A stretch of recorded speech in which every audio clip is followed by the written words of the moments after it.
আসসালামু আলাইকুম। আজকে আমরা দেখব বিদেশে অবস্থান করে পাওয়ার অফ অ্যাটর্নি দেওয়া যাবে কিনা। পাওয়ার অফ অ্যাটর্নি আইন 2012 এবং বিধিমালা 2015 অনুযায়ী আপনি যদি বিদেশে অবস্থান করেন বিদেশে অবস্থান করেও আপনি পাওয়ার অফ অ্যাটর্নি দিতে পারবেন। এখন আপনি কিভাবে সেই পাওয়ার অফ অ্যাটর্নিটি দিবেন?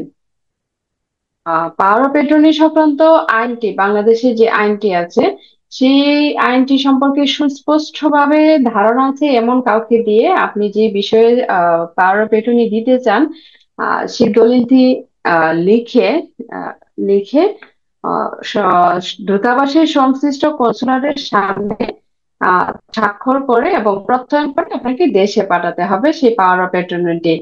এখন আপনার যদি সেই পাওয়ার অফ অ্যাটর্নিটি কোনো জায়গা জমি রিলেটেড হয়, সেক্ষেত্রে আপনি দেশ থেকে খসড়া করে নিতে পারেন এবং সেটাই ভালো।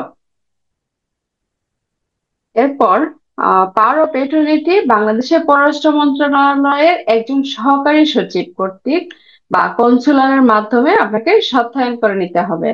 সত্যায়ন করার পর তা জেলা প্রশাসকের রাজস্ব কার্যালয়ে জমা দিয়ে নির্দিষ্ট মূল্যে স্টাম্পে লাগাতে হবে। এবং ওই তখন ওই দলিলের একটি ক্রমিক নম্বর এবং তারিখ নির্দিষ্ট হবে এবং ওই নম্বরটি হবে পাওয়ার অফ অ্যাটর্নি দলিলের নম্বর। এখন আপনাকে যে দলিলটি আপনি পাওয়ার অফ অ্যাটর্নি দলিলটি লিখবেন সেটি কিন্তু কোনো স্টাম্পে হবে না, সেটি হবে কোনো সাদা কাগজে, মানে কোনো মেনলি হচ্ছে কোনো স্টাম্পে ওই দলিলটি লিখিত হবে না।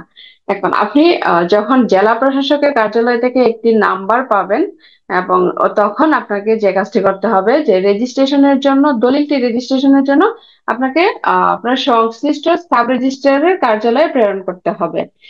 এবং আপনাকে এই সম্পূর্ণ প্রসেসটি আপনাকে আহ যখন পাওয়ার অফ অ্যাটর্নিটি দেশে প্রবেশ হবে তার 3 মাসের মধ্যে করতে হবে।